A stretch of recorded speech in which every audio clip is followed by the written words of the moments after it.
Hey, good morning everybody. It's Tom Christie back in the painting studio, and this will be session 2 of searching for a good alternative to Chroma Airbrush iridescent paint or interference paint for decoy carving. In the last session we looked at Createx, and since that time I invested in some Jo Sonja Premium Pearlescent acrylic, and I wanted to take a look at that today head to head against the Createx and Chroma and see if it's a viable alternative to the Chroma airbrush paint. If you're valuing the content of my channel, please hit the subscribe button. It doesn't cost anything and it really helps me out, and I appreciate it. Let's get going. I've done some paint samples again like last time so that we can look at colors head to head on white cardstock, and then the true test is on the decoy, and this is the decoy that I painted last time with the Createx. And I think what I'll do this time is we'll work on the opposite side and use the Jo Sonja Premium Pearlescent and see how that turns out. All right, as I mentioned last time, I had put the color swatches on this, and I've done the same with the Jo Sonja Premium Pearlescent so that we can look at these kind of side by side. I'm not sure how well it'll translate in the video because of lighting, etc., but hopefully you can see that. By the way, I did want to thank everybody. I've gotten a lot of input from people who have been willing to recommend different iridescent paints that they've been using in place of the Chroma, and that's much appreciated, and that's what this channel is all about, is sharing information so that we can all enjoy decoy carving. So let's look at the Jo Sonja colors. The blue-green, these are their names for the colors, by the way. This blue-green I like. It's kind of similar to the Chroma on the darker side of green, as opposed to Createx. If you remember, we had to add some phthalo green to darken their green to get close to this Chroma. The Jo Sonja looks pretty good the way it is, and I like that. As opposed to their yellow green, I really don't like at all. It's kind of a pea green or a bronzy yellow green compared to these kind of more brighter options of yellow green in Chroma, and this lime that we combined with green to make this yellow green close to that shade. But you can see this is a little more bronzy. And when I mix those two colors together, you get this real military looking green, kind of a, it doesn't look natural to me. So the yellow green on Jo Sonja is not a good option for me anyway. The magenta is nice and bright. It's similar to these colors in the other paints.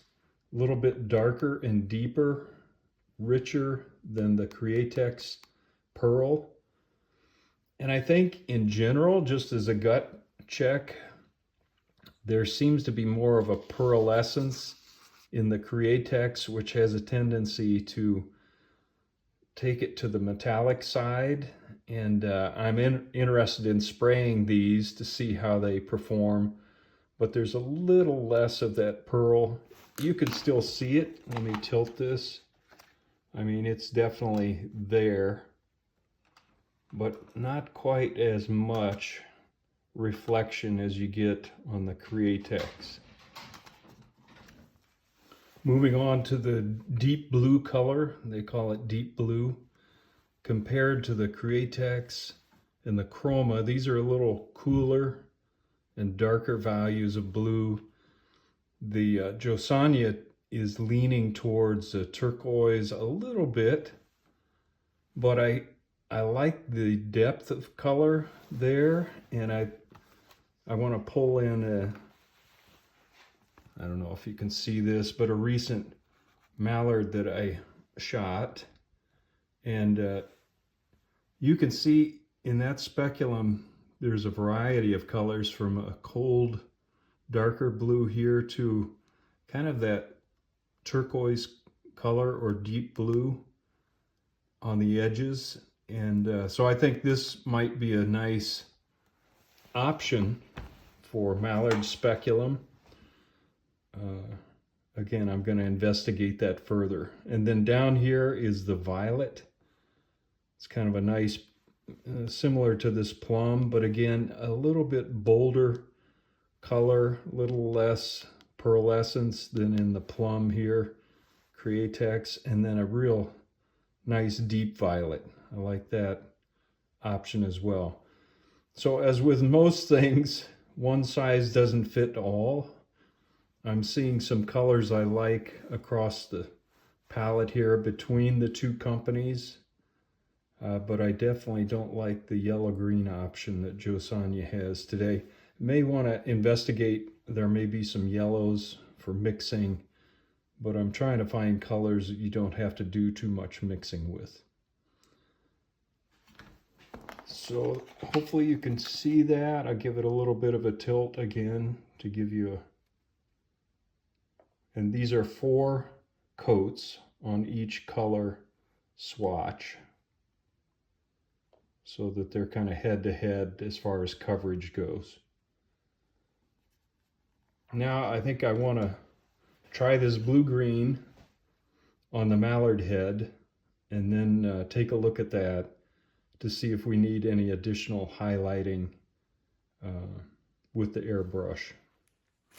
All right, I've got my mallard masked off, and just painted that with the phthalo green carbon black mixture that we used the last time. And I had mixed up a little of the Jo Sonja blue-green in my airbrush with just water. And I wanted to show you this phenomenon. I always do a sample before I spray it on the bird, but you can see that just turns to gold metallic. Starts green and it just goes totally gold. It could be that this particular paint is not meant to be airbrushed, but that's just a disaster.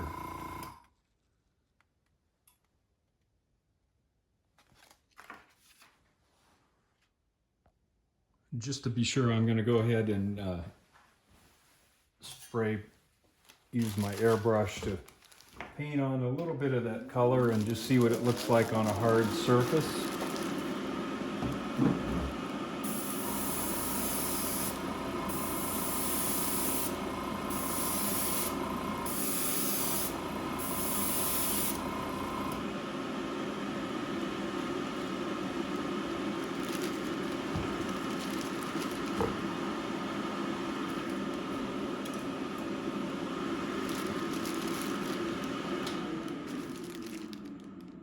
You can see that it's just gone goldy bronze, way too metallic. Don't care for that. To show you this as well, as I was mixing the color with water in the airbrush and then dabbing off my brush to wipe it off, you can see that it just leaves a very gold looking deposit on the paper towel. So I assume that's part of the pearlescence that is left behind when the pigment is absorbed into the paper towel, but it's not looking good for me for the Jo Sonja option. at least on that blue-green. And there's my paint water. You can see those gold flakes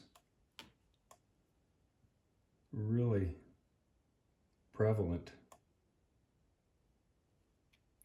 as you thin out the material. So that could be the problem. You know, with a brush, looked great.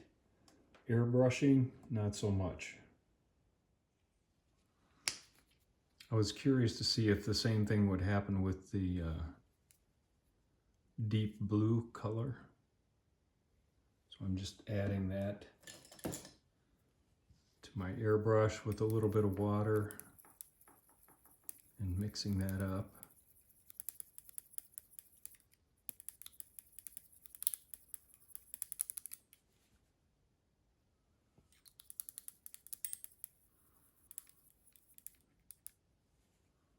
It's interesting, I'm not seeing that gold phenomenon with the blue.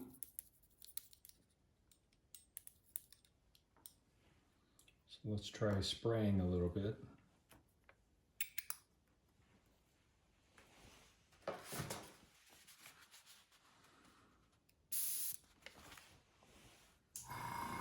Helps to have the compressor on.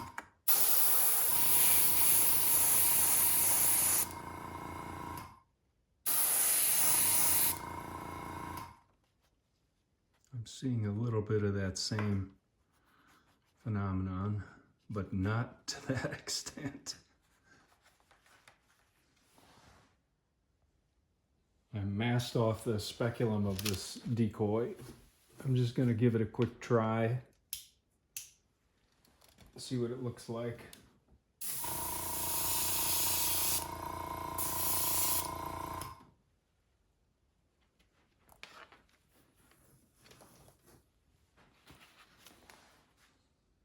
We'll let that dry.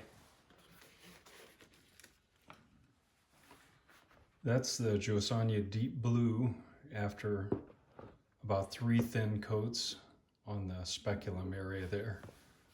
This area right here. And it looks decent. It's not overblown. Totally different from the experience on the head here. So I think we'll call that good. For my own purposes, I'm intrigued by that option and some of the purple options that Jo Sonja has, so I want to work with those a little bit more. Hopefully this has been helpful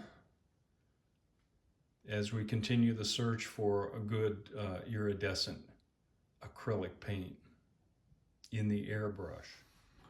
All right, we'll call that a wrap on the trial of the Jo Sonja Premium Pearlescent acrylic paints.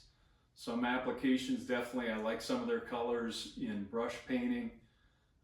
They just didn't perform that well in airbrush painting, and they're not intended to be an airbrush paint as the Createx is developed for the airbrush. So you see a difference there for sure. Still haven't figured it all out. I'm not trying to rep any of these brands. I hope this investigation is helpful to you. And I'm definitely learning some things from going through the motions here.